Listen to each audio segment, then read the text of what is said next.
Hi everybody, this is Shiloh. Cheyenne Kircher was 14 years old when she disappeared. I'm really bored. I wonder if I got anything to do. I know what I can do.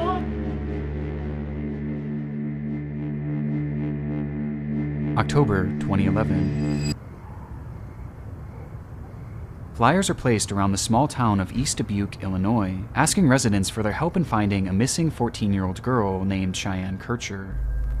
A well-known member of the community with a notoriously troubled home life, it was perhaps unsurprising when her family woke to find the girl had vanished, leaving behind just a single note stating, "Mom and Dad, you haven't done nothing wrong, but by the time you get this letter, I will be gone. Don't worry about me, I will always love you. You won't find me because I don't want to be found. So at last I say goodbye. Love, Shy."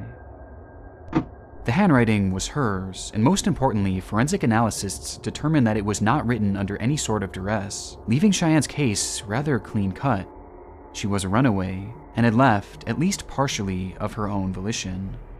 But why exactly did she leave, and where exactly had she gone? Questions that only grew more pressing as the days turned to weeks, and then months. And before the town knew it, Cheyenne Kircher had been missing for an entire year. And aside from one single note, left in the time period prior to her disappearance, Cheyenne had managed to leave essentially no trail behind. That is, in the physical world at least. Hi everybody, this is the new profile of Shiloh. Despite being described as a fairly socially awkward kid, Cheyenne had found comfort in the world of social media.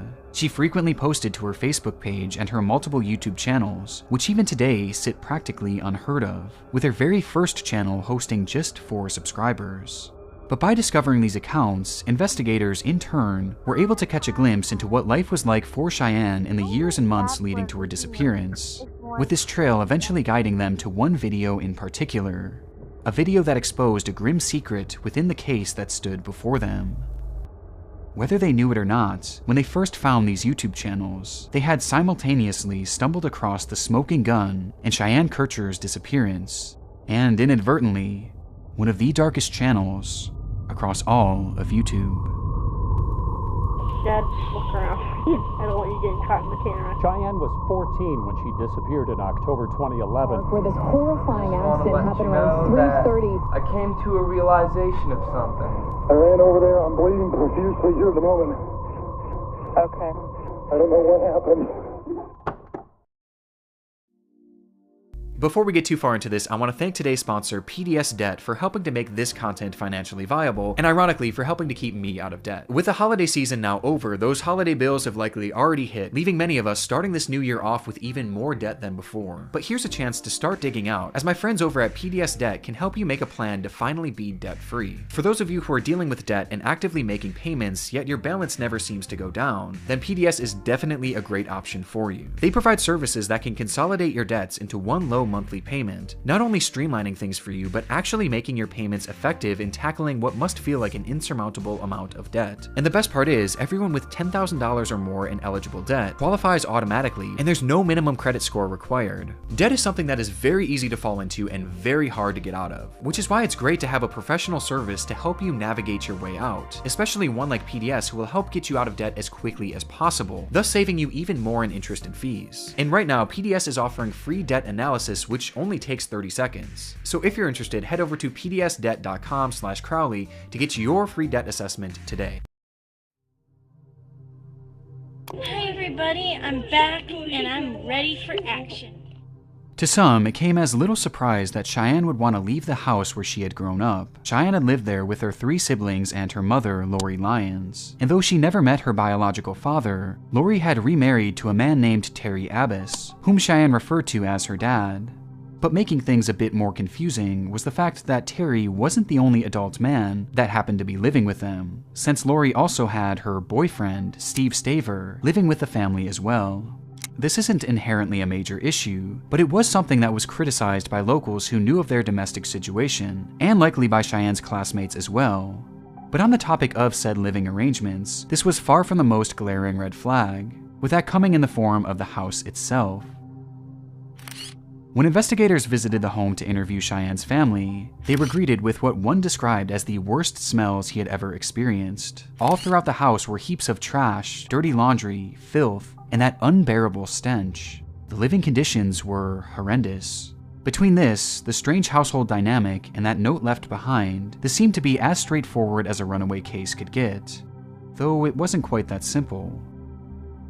When police were searching around the home, they realized that Cheyenne had left behind her cell phone, which she was supposedly glued to at all times. But even stranger, she had left her jacket, as well as her shoes, which seemed bizarre considering that winter was quickly approaching and temperatures were hovering around freezing at this point. So the idea of leaving the house without either of these items made little sense at all, hinting to law enforcement that there may be more to the story than what meets the eye, prompting them to begin poking around her history on social media.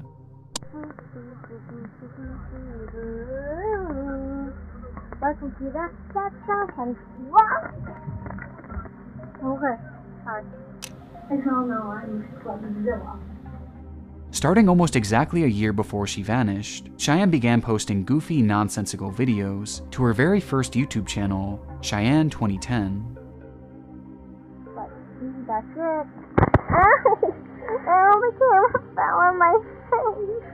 The clips here show Cheyenne's personality, as she's often seen joking around and doing various skits. And though they seem fairly incoherent all these years later, for a child at her age back in 2011, this was the standard for small personal channels. And you can tell that she clearly just enjoyed creating this content, using the channel as sort of an outlet to get thoughts and emotions out into the world, even if practically no one was watching. But dealing with her disappearance specifically, things became far more noteworthy on February 19th, 2011, when Cheyenne launched another YouTube channel called Shy Shy Love 2011. But somebody had took my account, but I'm back on air and I'm ready to make shows. The channel was essentially a continuation of her previous account, but eventually she would introduce a new style of content, one that featured her family members as stars of the show. On numerous occasions, we see her younger siblings and her older brother joining in on the fun, with the group all seeming to have a great dynamic together, acting exactly the way you would expect of siblings their age. Ow, you bit me! But by far her most frequent guest was one who rarely, if ever, appeared willingly, and instead would be caught in the background, working at his desk or coming in and out of the room where Cheyenne was filming, with that being Terry Abbas, her stepfather. That's my brother Riley. That's that creepy guy that lives downstairs. Oh, I mean, my stepdad, Terry. Due to the crowded living conditions of her home, Cheyenne never really had her own environment to film in, so she made do with Terry sitting in the background, even throwing some jokes his way as the two would frequently bicker about him being caught on the camera. There's been a lot of things changing over the news. Dad, look around, please. I don't want you getting caught in the camera. Shine, why don't you be quiet? I am Okay, whatever. doing my business. Okay. But this never really went past anything other than standard family hostilities. In fact, Cheyenne seemed to love the man that she called Dad, posting about him on numerous occasions across her Facebook page. And as investigators followed the trail across her channel, it seemed that the content on her YouTube page was leading them straight towards a dead end. Until they found the video.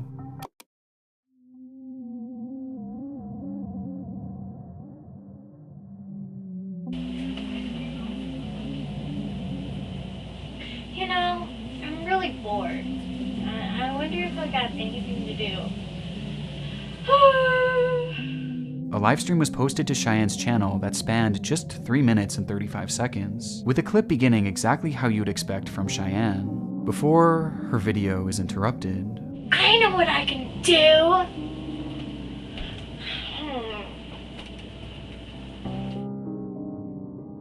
As she carried out her introduction to this live video, a man suddenly enters the room with only his lower half in frame. Immediately, Cheyenne turns to him, and her loud, energetic personality does a total 180. She goes quiet, before grabbing the man's arms and whispering, "I'm on a live stream. Be careful."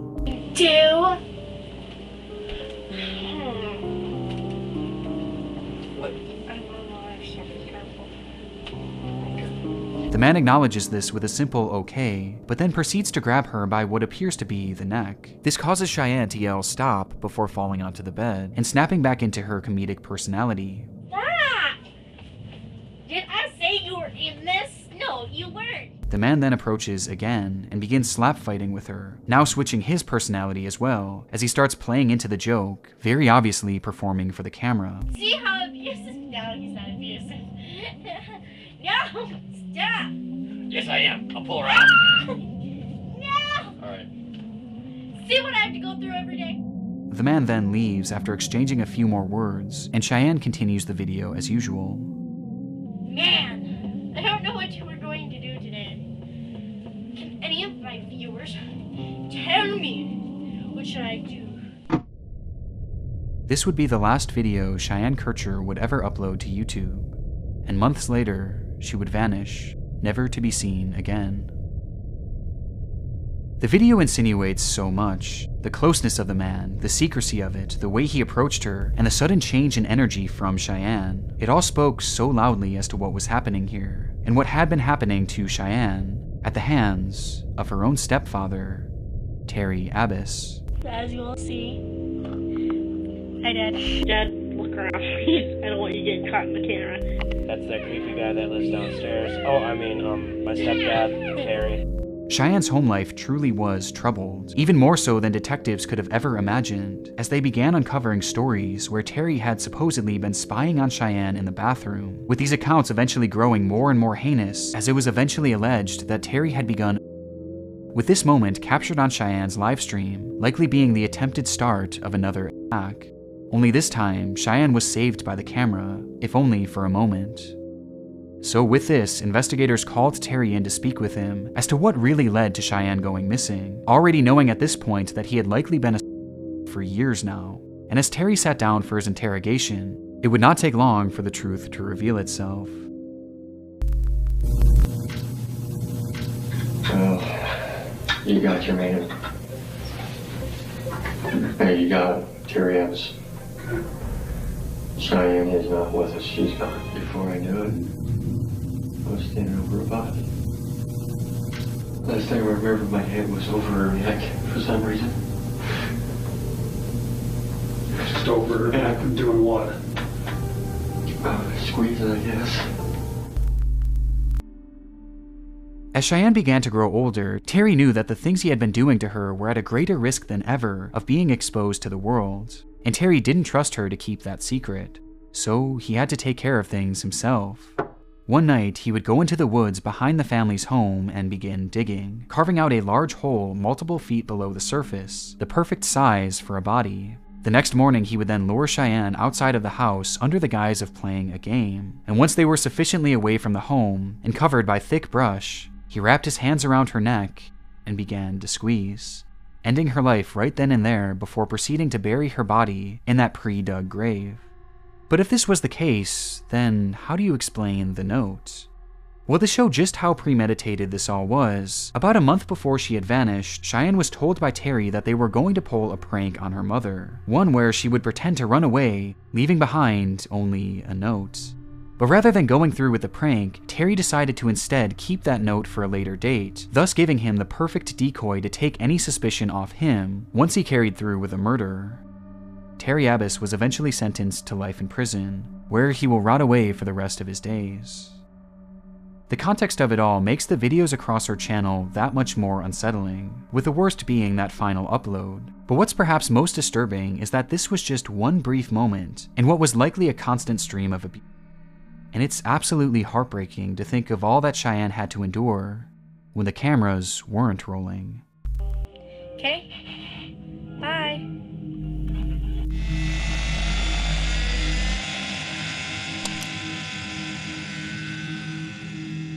June 3rd, 2009. 15-year-old Roman Perozic Jr. fires up his remote-controlled helicopter at a small Brooklyn, New York park, while his friend stands by closely with a camera trained at the device. For many, RC flying is viewed as nothing more than a recreational activity, but for Roman, this was more than just a hobby. It was his life, and his passion and practice gave him the ability to perform tricks that, to an outside observer, seem utterly impossible.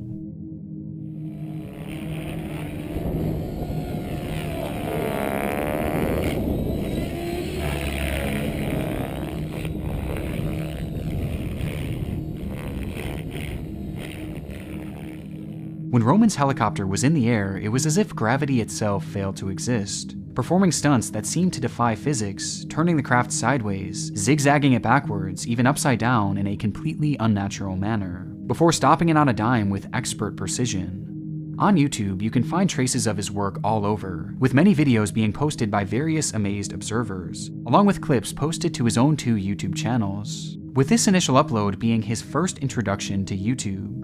Through his videos and various public showings, Roman was already becoming known as one of the most compelling pilots in the entire community. And despite his youth, this actually isn't as surprising as it may seem. Flying was in his blood. His father, Roman Perozic Sr., was a passionate RC pilot himself, even founding and leading a New York City-based club for fellow RC enthusiasts. Over the years, he would teach his son all there was to know about this unique sport, with the two often traveling and competing in various events across the country, and flying recreationally together nearly every single weekend, documenting many of these outings across the Roman Perozic Jr. channel.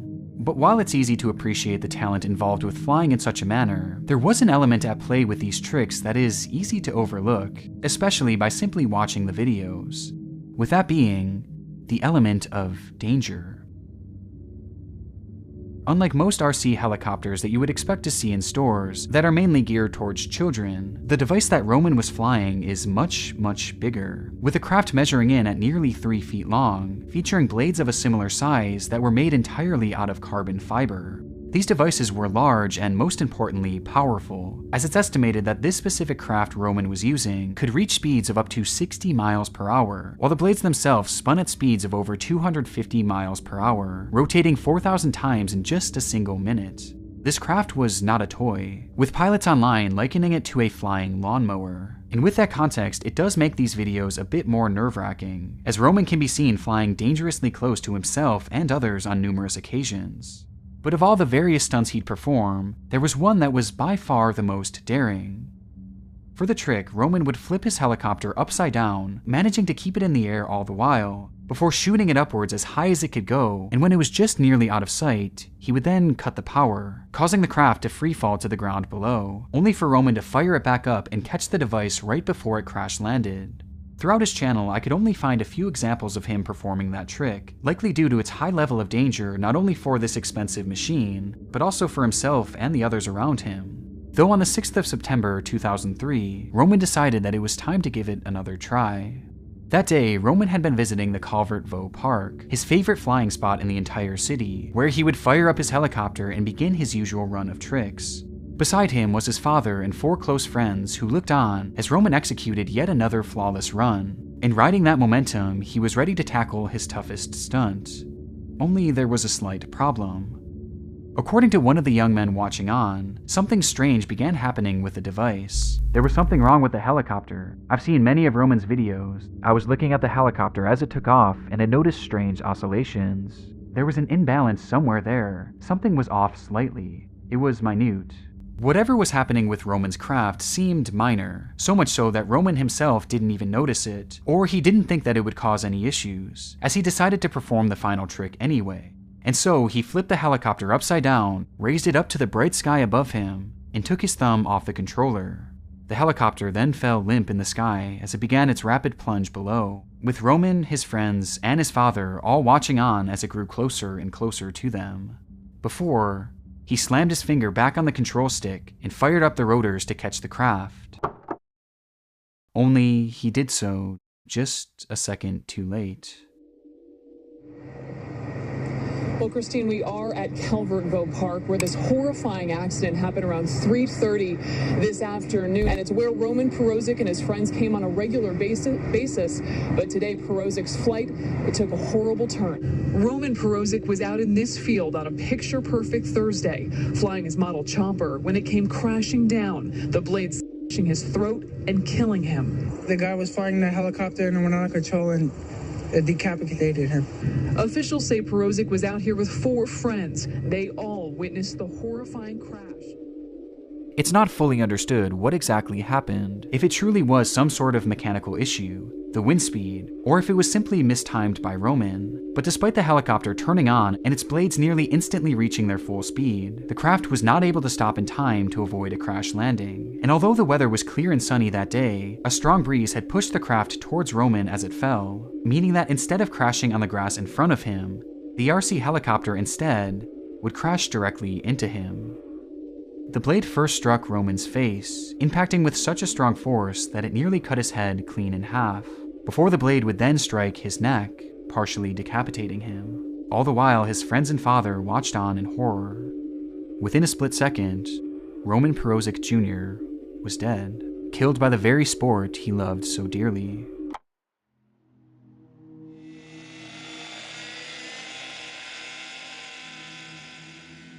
When Roman posted his first video to YouTube, there was no way of knowing where his passion would take him and what it would all lead to. And at this time, it's evident just how dark this channel has become due to the backstory surrounding it. But there's also another perspective here to consider, as through the darkness, there's actually something quite beautiful about his channel, as thanks to it, his incredible work has been forever immortalized. And despite Roman's death, his passion for piloting RC helicopters and his extraordinary skill will live on and continue to leave people amazed for years to come.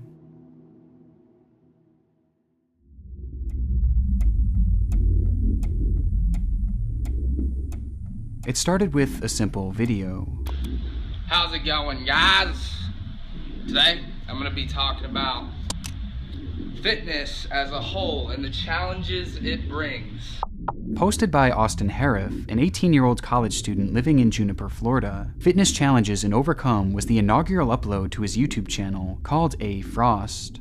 Having lived his entire life in the area, Austin had developed a reputation locally for being goofy, but also intelligent and driven, finding a deep love for fitness upon taking up football and bodybuilding at a young age. And in his first upload, his passion and personality were on full display as he shared his thoughts on the world of dieting and weightlifting, with the video's sole purpose being to help others who may want to follow in a similar path. It's pretty tough, man. It's not easy, but nothing in life worth having is easy. Remember that, guys. You remember that? You remember that? I remember. You gotta promise me that you'll remember that. It seemed apparent that Austin aspired to develop a career online as a fitness coach, and despite this being his first crack at launching a YouTube channel, he does come across as being articulate and likable.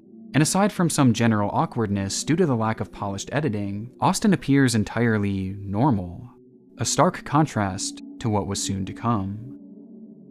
Despite launching his channel on a concise high note, the next 27 uploads would take on a much different tone, as rather than keying in on health and wellness, Austin immediately shifted his focus onto writing and performing rap music under his new alias, Austy Frosty. Frostbite Beats.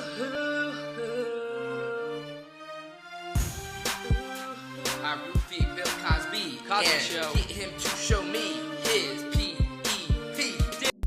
This music is not for everyone, to the point where it's almost indiscernible from irony. However, the persistence of his uploading hints that this went far past your standard joking, as there were moments in these songs where it genuinely felt like it was coming from a different person entirely. There's a hobo on the street corner, and he says, real talk, homeboy. Oi, oi, oi, oi, oi, oi, oi. Someone who seemed somewhat disconnected from reality, as hinted at further when he eventually returned to the camera's forefront.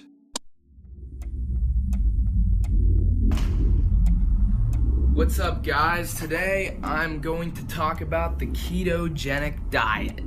After his run of consecutive music uploads, Austin began appearing on camera yet again, where his once articulate and well put together self began moving and speaking more sporadically. And other low-starch vegetables like spinach. With my baby, with my baby, yeah. Get hoes, get money, get bitch, get suits, fly planes, run train. I'm the main. Even his editing began to change, with unusual clips being interjected for no discernible reason. Ketosis helps your body get into this caloric deficit. Cutting carbohydrates may sound difficult, Even given the small sample size, it was clear that Austin's behavior was changing. And although traces of this changing persona were starting to be seen on his YouTube channel, this behavioral shift was far more evident for those who knew him personally. Starting around the time that the A. Frost channel had launched, Austin's once fun-loving personality became cold and hostile to those around him, which was mainly due to the fact that Austin began to experience what he would later call visions. He would turn off his lights to go to sleep at night, only to be met with the sight of demons and monsters who would approach him from the shadows. And soon these creatures began appearing everywhere he went, especially in the darkness, prompting Austin to stop sleeping, as he grew paranoid of what these things might do to him. As a result, his mental state fluctuated even more, and he soon thought that perhaps he was a divine being himself, a god of sorts, maybe even Jesus Christ. His descent was jarring and extremely concerning, and at the rate he was going, it seemed certain that something was bound to snap. Until a breakthrough. I came to a realization of something. I no longer want to follow Arnold or any other bodybuilder. I want to follow myself, you know? I want to actually believe in myself. In his video entitled What I'm About in Bodybuilding, we see a side of Austin that hadn't come through since really his very first upload, as he sits down in front of the camera and just lets loose, speaking candidly about his fitness journey and the path that he was on. I just know that they're not me, you know? I know what's right for me. I don't need drugs. I know that they can change me. But the thing is, that's not being healthy, you know? Being healthy is what's natural, you know? He spoke of wanting to do things his way and how he was striving to be the most healthy version of himself, both physically and mentally. It's almost shocking how calm Austin seems here, just based on his prior uploads. But despite appearing like a positive sign on the surface that Austin was perhaps finally getting the help he needed, there was still an air of uncertainty to it all. And there was really no way to know at the time whether his demeanor in this video was a sign of better Peace out. Peace. or worse things to come. On the afternoon of August 15th, 2006, Austin had joined his father and his father's girlfriend out for a nice dinner, with the family taking their seats and waiting to place their orders.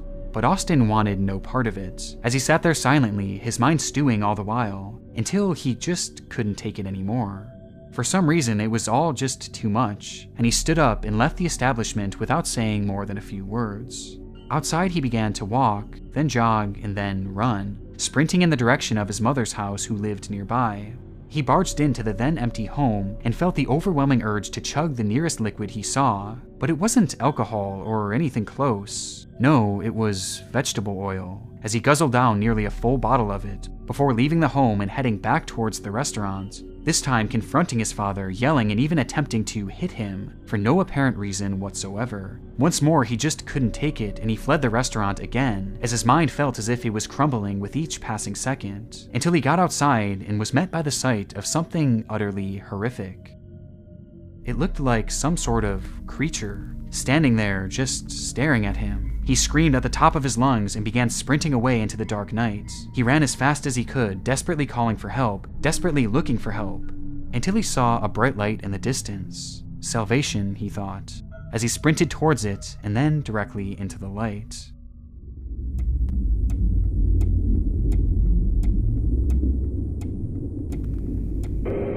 (911), you need fire, police, or medical? Please, and medical. Don't open that, don't open that. Fire rescue, what's your address? Young man, a woman, across the street. Okay, are they outside or in a house? It's in a garage. Shortly after Austin began hallucinating, a 911 call was made to police in the area, alerting them of an attack in progress. A middle-aged woman was being brutally beaten in her garage as her screams echoed throughout the empty street. Police would arrive within minutes, where they shine their light in that same garage, only to be met with a grisly discovery. Inside, a woman lay motionless, her body hardly recognizable due to the assault that she had endured, while next to her were two men. One was lying limp, his body hacked into pieces scattered about, and the other was wrapped around him, with his face buried in the man's abdomen. Officers approached, guns drawn, where they would finally catch a glimpse of the second man's face. It was Austin Harif, whose body was completely covered in blood, and his mouth filled entirely with flesh, spitting out chunks of the man's torso towards the officers before going back in for more, this time attacking his face. In that moment, Austin was quite literally eating this man, and eating him alive, as despite being cut into pieces and partially eaten, the man continued to scream, which made shooting Austin impossible without the risk of killing him too. The police yelled at him to stop, but nothing. They tased him, but nothing. They kicked him, they beat him, but still nothing. He just kept on eating. They even sent their canine in to subdue and attack him, but Austin somehow fought it off. In that moment, it was as if Austin were truly invincible. It wouldn't be until officers got a handcuff around him and the entire unit pulled together that they were finally able to drag Austin off of the man, ending the ordeal once and for all. When Austin was sprinting into the night, that light that he was running towards was actually an open garage in a residential neighborhood, where inside a woman named Michelle Stevens had been relaxing and watching television, waving to the passing neighbors, until she saw Austin sprinting towards her. There was nothing she could do, as without provocation, he brandished a pocket knife and began attacking her mercilessly, before turning his attention to her husband, John Stevens III, who desperately tried to intervene. At some point in the scuffle, neighbor Jeffrey Fisher would hear the commotion and immediately run over to help, only for Austin to turn to him and warn him that he didn't want any of this, before lunging after him, stabbing him too multiple times. Jeffrey managed to escape by slamming Austin's head into the ground, partially cracking his skull, but somehow the young man got right back up and continued to fight as if nothing had happened. And recognizing the grave danger, Jeffrey fled to his home where he called the police. He beat her up. I ran over there. I'm bleeding profusely here at the moment. Okay. I don't know what happened. All right. Can you tell me if she's conscious or is she unconscious?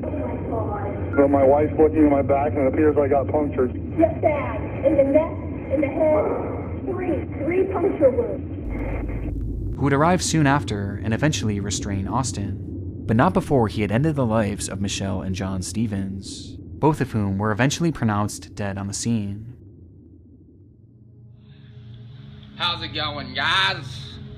Today, I'm gonna be talking about fitness. Austin's channel gives us a front row seat to a man's descent into madness, but even watching it back today with all the red flags, the idea that he could be capable of something like this just seems so shocking, which begs the question, why did he do it?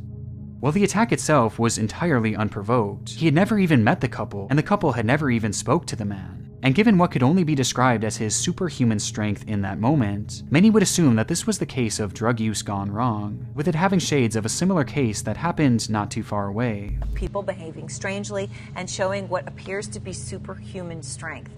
Over the weekend, Rudy Eugene attacked a 65-year-old homeless man, chewing off most of his face. But contrary to this belief, it was determined that during the attack, Austin was not under the influence of any hard drugs, and instead only had tiny trace amounts of alcohol and THC in his system, but not nearly enough to cause the violence that transpired that day.